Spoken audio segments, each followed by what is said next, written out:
결국 미국의 리더십이라는 거, 최근에 리더십의 정의가 좀 다르긴 한데 결국 전달력과 전파력 아니겠습니까? 그것에 한계에 봉착했다라는 생각을 좀 갖고 있고요. 자, 그렇다면 이렇게 한번 볼까요? 그렇게 봉착된 여러 가지 원인 중에 하나는 또 중국일 것 같습니다.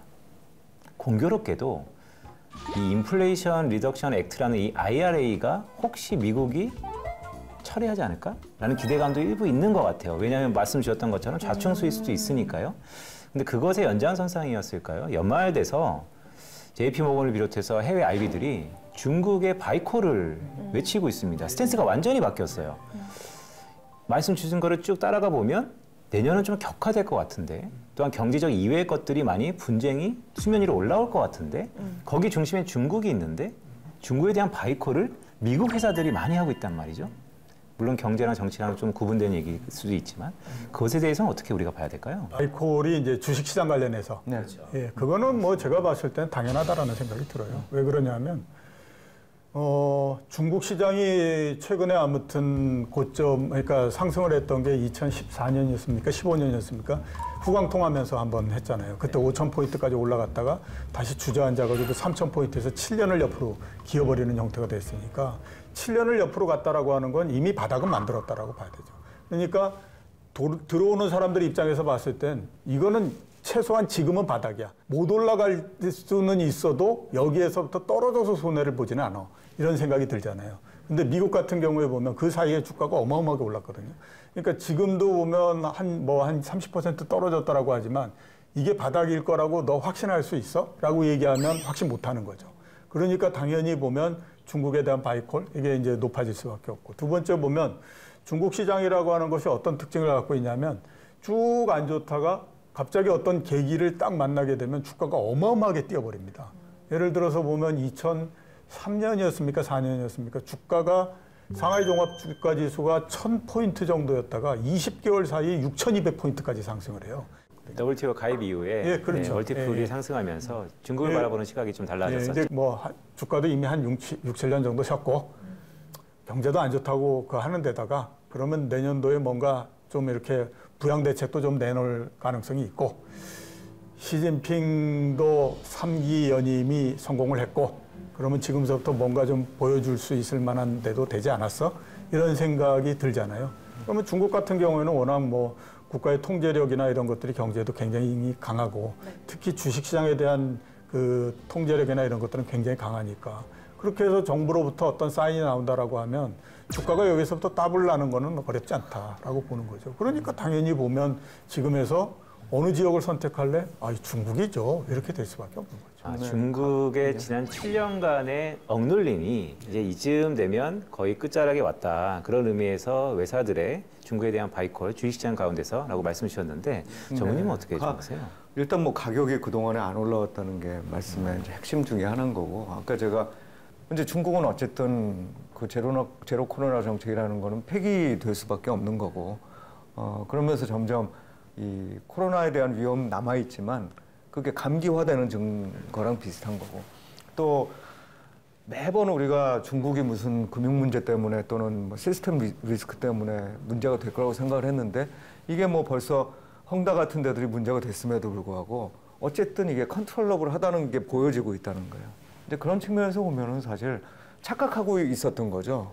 또 일정 기간은 외국인 입장으로 보면. 그래서 내년은 저도 미국보다는 중국이 훨씬 나을 것 같고 특히나 밸류에이션 측면에서 보면 중국은 싼데 미국은 말씀하신 대로 이게 추세로 쭉 그려보면 최근에 많이 내렸음에도 불구하고 미국처럼 밸류에이션이 높고 그 추세적인 상승을 이어온 국가는 없었다 장기적으로. 그래서 아직 싸다 이렇게 얘기할 수는 없다 이렇게 보여집니다.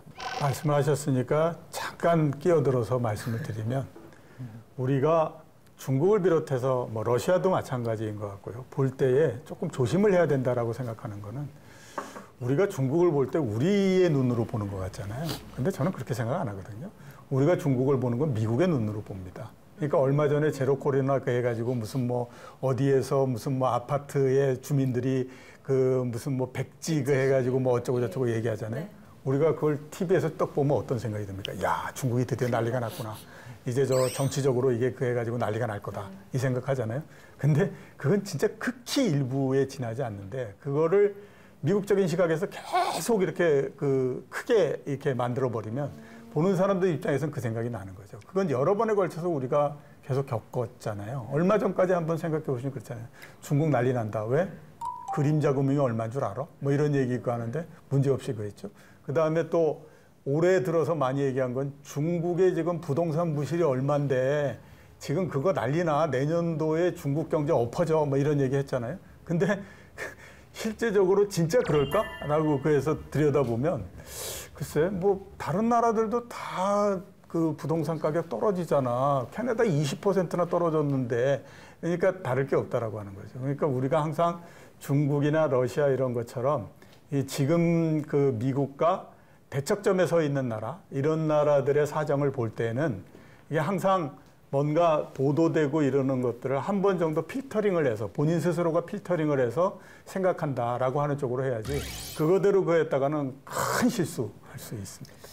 그런데요, 우리도 경험을 해봤지 않습니까? 곧바로 락다운을 풀면 다시 재유행을 몇 번씩 했고 중국 경제가 우리가 원하는 것처럼 반등이 가파르게 나타날 수 있겠느냐. 오히려 더 디플레이션으로 오히려 더 옥죄는 거 아니냐 이런 시각도 있는데 그거에 대해서 자 이렇게 한번 생각해 볼 필요가 있죠. 그 전에도 중국은 이제 순환적으로 코로나의 그 환자 수가 늘어났다 줄어들었다 이렇게 그걸 했습니다. 이제 뭐 2분기 때 같은 경우는 상해를 막 봉쇄를 하기도 했고 했었는데 이번 11월 달에 3만 명 정도로 늘어나면서 사람들의 반발이 굉장히 심해지는 형태가 됐잖아요. 그래서 중국이 제로 코로나 정책을 뒤로 물리는 형태가 됐어요. 그럼 왜 11월 달 그 전에 2분기에는 크게 아무튼 뭐 난리가 없었는데 왜 11월 달에는 사람들이 이렇게 반발할까라고 하는 걸 한번 생각해 볼 필요가 있거든요. 그거는 왜냐하면 중국 사람들도 해외에서의 소식이나 이런 것들을 통해서 다 아는 거죠. 월드컵? 아니 그것보다도 이게 오미크론이라고 하는 거, 이게, 그 다음에 이게 코로나라고 하는 것이 그렇게 심각하게 난리가 나는 병은 아니다라고 하는 걸 이미 안 거고, 그 다음에 우리나라가 코로나 하루 확진자가 제일 많을 때가 64만 명이었고, 미국이 100만 명을 넘어갔었어요. 그 다음에 또 서구의 여러 선진국들 같은 경우는 하루에 20만 명 이상 발생하는 건 아주 뭐 다반사로 그겁니다. 그러니까 그런 것들을 다 아는 거죠. 그러니까 중국 사람들 입장에서 이 큰 나라에 이 많은 인구가 있는데 3만 명 했다고 해가지고 이게 큰 문제가 생기지 않는다. 아니 무슨 뭐 중국에 들어오는 코로나는 다르고 미국의 코로나는 다르냐. 이렇게 가니까 그런 부분들을 통제할 수가 없는 거예요. 그리고 그런 요구를 안 들어줄 수가 없는 거죠. 그러니까 이제 시간을 두고 제로 코로나 정책이나 이런 부분들을 뒤로 후퇴를 하는 형태가 되는 거거든요. 그래서 이거를 후퇴해가지고 제로 코로나 정책을 어느 정도 풀었다. 그러면 당연히 또 환자가 늘어나거나 이런 형태가 되겠죠. 그렇다라고 해서 중국 정부가 이거 환자가 늘어났으니까 그럼 더 타이트하게 이렇게는 못 간다라고 하는 거예요. 이미 방향은 어떤 형태로든지 풀어주는 쪽으로서 간다라고 하게 되면 거기에서부터 생기는 환자나 이런 부분들은 하다못해 숫자를 조작하는 한이 있더라도 그걸 하더라도 나머지 이 풀어주고 하는 부분들은 계속해서 유지해 갈 수밖에 없는 거예요.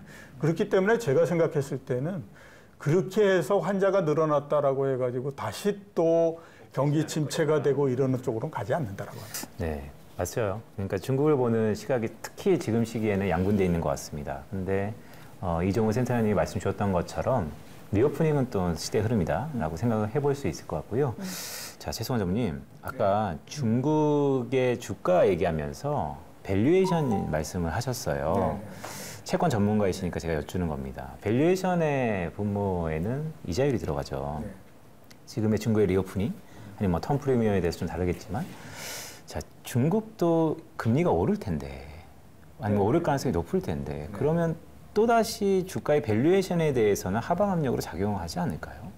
중국이 제일 미국의, 그러니까 연준의 금리 정책으로부터 조금은 자유로운 국가 아닐까요? 예, 그거는 이제 뭐 여러 측면이 있을 텐데, 사실은 일단 제일 중요한 거는 그 달러 표시 부채를 얼마나 내가 갖고 왔냐 하는 부분하고, 내가 그럼 얼마만큼의 그 달러 리서브를 보유하고 있느냐의 문제일 텐데, 그 두 가지 측면에서 봤을 때는 상대적으로 중국이 유리한 편이라고 생각이 듭니다. 그래서 뭐 우리나라만 하더라도 뭐 벌써 오늘로서 125bp 정책금리 차이가 나는 거잖아요. 그러니까 중국은 그거보다 조금 더 여유가 있다라고 저는 생각을 해서 사실은 중국이 금리가 막 올라가지고 밸류에이션이 훼손되는 상황은 아닌 것 같아요. 그래서 이제 중요한 거는 결국 그렇게 되면 말씀하셨던 실적이고 실적 측면에서 보면 지금 리오프닝을 한다는 걸 전제로 물론 뭐 중국 정부가 나중에 어떻게 할 건지를 정확히는 누가 전망하겠습니까? 근데 큰 추세로 보면 이거는 그 결정도 늦었잖아요. 그렇게까지 결정하는데도 굉장히 오랜 시간이 걸린 것처럼 반대로 의사결정을 하는 것도 시간이 걸릴 거고 아마 제가 보기에는 그런 결정을 하기 어려울 거라고 생각이 들어서 그럼 이제 내수 쪽이 올해보다는 적어도 나아질 거라고 보는 거고 그 다음에 중국의 글로벌 산업 그 생산 기지로서의 역할은 아직 끝나지 않았어요. 예, 그게 그리고 중국의 굉장히 큰 힘이죠, 여전히.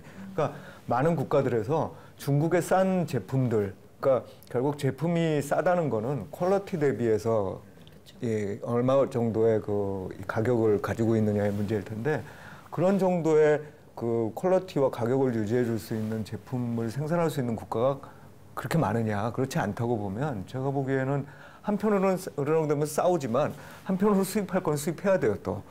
그래서 이제 그런 측면에서 물론 이제 이전처럼 막 크게 늘어나는 과정이 아니더라도 중국 기업들이 올해보다는 나아질 가능성. 아까 제가 이 잔파도에 대한 말씀을 드렸는데 큰 흐름은 갈등 구조고 바뀌어나갈지 모르지만 잔파도 측면에서 봤을 때 내년도 중국의 경제가 그렇게 나쁘게 볼 이유는 없다. 네, 그럼 저희가 중국 이야기까지 해봤고 국내 이야기를 좀 해보고 싶은데 이게 스탠다드 차타드 그룹이 2023년 글로벌 국내 총생산 성장률을 2022년 성장 전망치 3.4%보다 낮은 2.5%로 전망을 했습니다.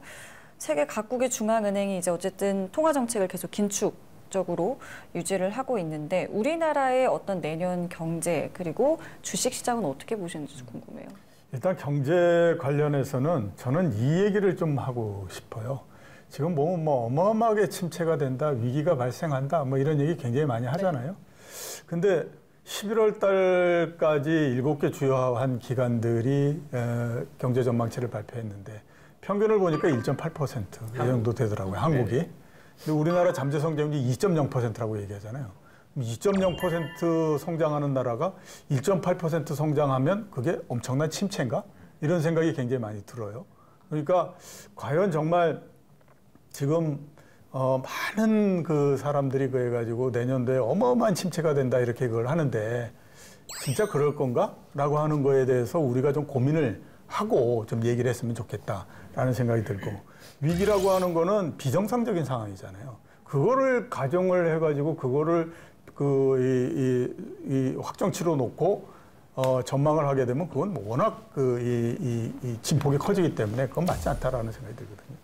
내년도 경제는 제가 봤을 때는 안 좋습니다. 안 좋지만 지금 시장이 얘기하는 것처럼 그렇게 안 좋지는 않다라는 생각이 저는 들어요.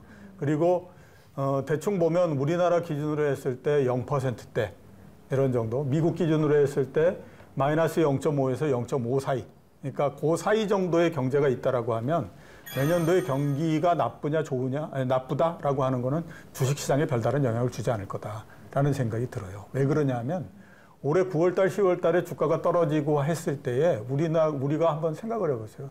경제에 대한 전망 이런 거 굉장히 낮아졌습니다. 그때 경기 침체 뭐 이런 얘기 많이 했었고 그 당시에 보면 막 미국 경제 성장률이 마이너스 3% 넘게 내려갈 거야 내년도에 이런 얘기 했었고 막 했었거든요. 세계 경제 성장률 마이너스 2%. 왜 마이너스 2%냐? 2008년도에 금융위기가 났을 때 마이너스 2%였어. 그러니까 그보다 더 낮아질 수 있어. 이런 얘기를 했어요. 그러니까 시장은 이미 거기까지 한번 갔다 온 겁니다. 그렇기 때문에 내년도에 제 생각으로는 지금 뭐 국제 IB 그다음에 또 뭐 그 한국은행 이런 기관들이 우리나라 성장률 예상하는 거 평균 따져보면 뭐 그 1.5% 이런 게 되는데 그거보다 훨씬 더 낮아서 그냥 한 0% 뭐 초후 중반 이런 정도 한다라고 하더라도 주식시장에 별 문제 없다라고 하는 거예요. 역시 미국도 마찬가지로 보면 마이너스 0.5% 성장을 하건 마이너스 0.2% 성장을 하건 플러스 0.2% 성장을 하건 그거 문제될 게 별로 없다. 이미 한번 갔다 왔기 때문에. 그래서 제가 봤을 때는 지금 뭐 경기 침체에 대한 우려, 이게 내년도에 주식시장에 발목을 엄청나게 잡을 거고 뭐 이런 얘기 하잖아요. 그만큼 경기가 둔화될 건가 하는 것들에 대해서도 저는 꼭 그럴까라고 의문을 가질 뿐만 아니라 서로 그 지금 얘기하는 정도보다도 더 그래서 그러니까 숫자상으로 나와 있는 것보다도 더 경기가 안 좋은 숫자가 나온다고 하더라도 주식시장에는 그렇게 크게 영향을 주지는 않을 거다. 저는 이렇게 보고 있습니다. 네, 강합니다, 뷰가. 네. 최선 전문의한테 여쭤보고 싶습니다. 네. 지금 이종호 센터장님이 말씀 주신 거를 한마디로 요약해 보면 아웃풋 갭이 한국 기준으로 잠재 성장률보다 낮다는 거니까 이제 마이너스로 돌아간다는 것이에요. 그렇다면 사실 채권 금리한테는 더 민감할 것 같은데 주가는 이미 경기 침체를 일부 반영했었다라는 논리라면 금리는 어떨까요? 금리도 그렇겠죠. 채권 시장에 있는 사람과 뭐 주식 시장에 있는 사람이 크게 차이가 나는 것 같지는 않고요.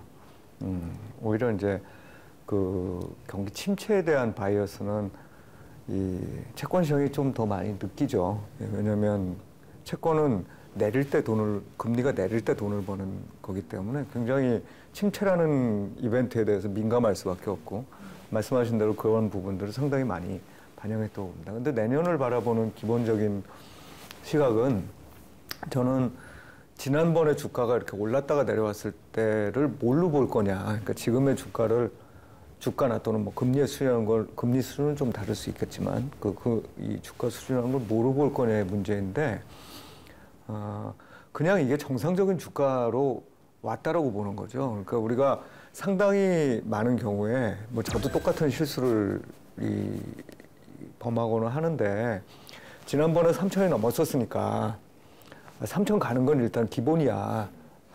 그거는 일단 우리가 경험해 봤고 우리가 이제 주식 사고 나면 항상 그렇잖아요. 전고점이 매수가잖아요.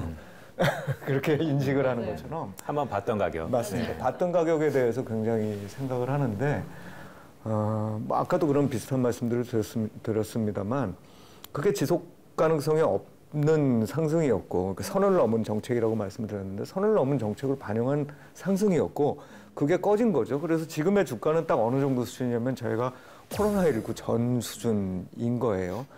그럼 이제 여기가 정상적인 수준이라고 놓고 보고 내년이 어떨 거냐 또는 내년 뭐 이 상반기와 하반기를 나눠서 본다 그러면 하반기에 주로 이제 경기 침체와 관련된 전망이 있을 텐데 말씀드렸듯이 여전히 금리 인상을 더 세게 할 수 있는 상황이라고 저는 보고 있단 말이죠. 그러면 그 상황에서 하반기의 전망이 실제로 경기가 나빠지느냐 침체로 갈 거냐는 둘째치고 사람들이 계속 우려할 만한 상황으로 전개될 수 있다고 보는 거예요. 그러면 적어도 상반기까지는 뭐 지금 수준에서 크게 변하지는 못할 거 아니겠느냐. 그리고 이제 또 하나 저희가 좀 이 역사를 쭉 보면 이게 그 우연인지 아니면은 뭐 인과관계가 뚜렷한지는 제가 모르겠는데 통화당국이 본격적으로 통화정책으로 유동성을 이렇게 지원해주는 시기에 주가가 오르는 경우들이 많았지요. 네, 그런데 지금은 과연 그런 시기냐라고 해서 제가 이렇게 그림을 그려보면 최근에 미국의 M2, 뭐 M3는 요즘 발표 안 하니까 M은 증가율이 이렇게 쭉쭉 많이 떨어졌어요. 그런데 그거를 코로나 이전부터 생각해서 지금 이제 한 3년 됐죠.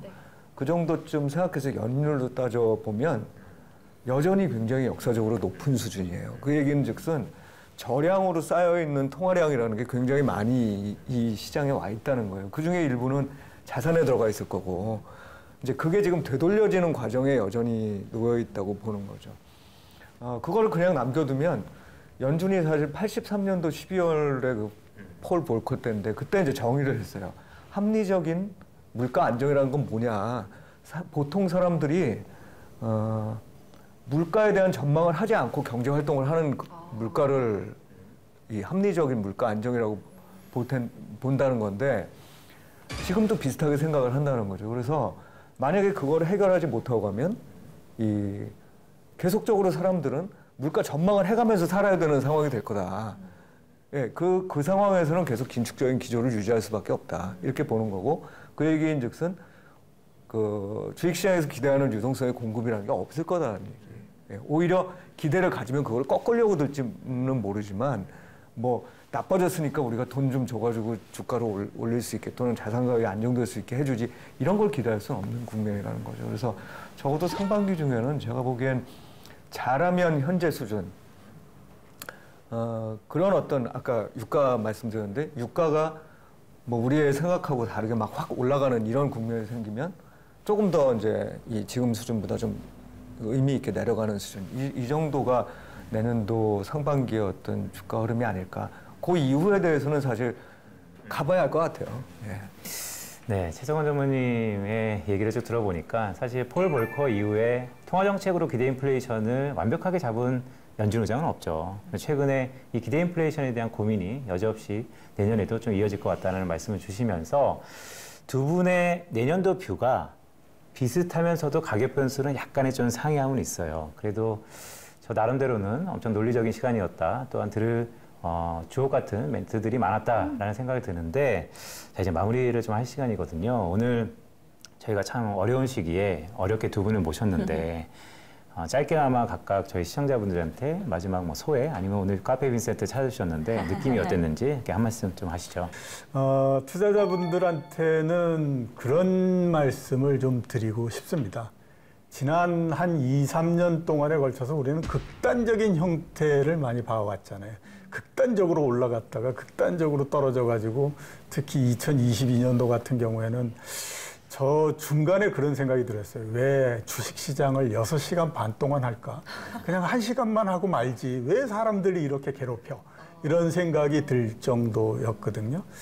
2023년도는 제가 생각했을 땐 그래도 좀 사람들의 숨을 쉴 수 있게 해줄 거다. 그러니까 주가가 뭐 2022년처럼 그렇게 나쁘고 이런 것도 아닐 거고, 그 다음에 변동성도 줄어들면서 좀 안정적인 형태가 될 거고, 이렇기 때문에 이제 조금 지난 2, 3년 동안의 생각과 조금 이제 방향 패턴, 매매하는 패턴 이런 것들을 좀 바꾸셔가지고 조금 편안하게 접근하시면 되지 않을까라는 생각이. 투자자분들에게 드리고 싶은 말씀은 사실은 주식의 기대 수익률이 많이 낮아진 것 같아요. 우리가 한 역사적으로 보면 70년대, 뭐 80년대, 90년대 이렇게 해서 한 10년에서 15년 주기를 두고 주식이 굉장히 좋을 때와 그렇지 않을 때들이 있습니다. 그러면 뭐 아무것도 할 게 없는 때냐면 또 다른 자산들이 그거를 대체해주는 시기가 있죠. 대신에 전반적으로 주식이 막 올라갈 때 이제 기대 수익률만큼은 안 돼요. 지수로서 어떤 범위를 예측해가면서 하기도 굉장히 어려운 불확실성의 시대라는 점이 있고, 또 개인들이 그러면 종목이나 뭐 이런 걸 참 잘 선택하면 좋은데 많은 분들이 그러지 못한다는 걸 잘 알고 있기 때문에 기대를 좀 많이 줄여라. 그 얘기인즉슨 예를 들면 뭐 내가 주식 한번 사면은 이거는 무조건 따블라야 내가 팔 거야. 이런 마음 가지지 마시고 조금 적당한 정도의 수익이 난다 그러면 그때는 팔고서 가야 되는 이런 게 있고, 또 하나는 전체적인 내 자산 중에서 주식의 비중은 조금 줄여놓고 지금 금리 많이 올랐잖아요. 특히 크레딧 쪽에 금리 많이 올랐으니까 내 자산 중에 일부는 예전보다는 아마 안 하셨을 텐데 안 하셨던 분들은 채권의 비중을 좀 높이는 방향으로 해서 대응을 하시면 훨씬 더 좀 안정된 마음으로 내년 한 해를 사실 수 있지 않을까. 우리 불안해하면서 결과도 나쁘면 너무 나쁘잖아요, 그죠? 네, 그러니까 불안해하지 않고 좀 안정된 상황으로 가는 게 내년에는 목표가 되셨으면 합니다. 네, 뭐 투자는 왜 하는 걸까요? 결국 질 좋은 삶을 위해서 하는 것이죠. 오늘 두 분은 내년도 안정적인 또한 마음 편한 투자를 했으면 하는 바람으로 마지막 멘트 주셨습니다. 네, 지금까지 이종우 센터장, 최석원 전무였습니다. 고맙습니다. 고맙습니다. 네, 고맙습니다. 유님 뭐 하세요? 이종우 센터장님이 네. 신간을 내셔갖고 지금 네. 공부하고 있었습니다. 이종우 센터장님이 저희 시청자 여러분들을 위해서 10권을 이렇게 준비를 해주셨습니다. 이 책을 받고 싶으신 분께서는 댓글로 이종훈 센터장님의 책을 신청해 주시면 저희가 직접 보내드리도록 하겠습니다. 네, 시청자 여러분 오늘 어떠셨나요? 네, 크리스마스를 보내고 계시나요? 네, 오늘 이종훈 센터장님하고 최석원 전무하고 내년도 우리가 어떤 마음가짐으로 투자를 해야 될지 해안을 듣는 시간이었습니다. 앉아만 있어도 돈이 되는 그곳 세상에 하나뿐인 카페 빈센트. 저희 다음 주에는 오늘만큼 또 중요한 분들을 모셨는데 오늘은 조금 시니어 그룹을 저희가 타겟팅했다면 다음 주에는 조금 젊은 층으로 참신하게 한번 꾸려봤습니다. 어떤 분들이랑 어떤 이야기를 나누게 되는 거죠? 네, 서울대 SMIC라는 주식 동아리가 있는데 거기 역시 또 같이 출신이고 또 같은 회사도 있었고 하여튼 꽤 인연이 돈독한 젊은 피들을 이번에 모셨습니다. 알겠습니다. 역시나 기대를 하고 또 준비를 해오도록 하겠습니다. 네, 국내 최고 전문가들과 함께 꾸리는 카페 빈센트 다음 주에 다시 찾아뵙도록 하겠습니다. 고맙습니다. 고맙습니다.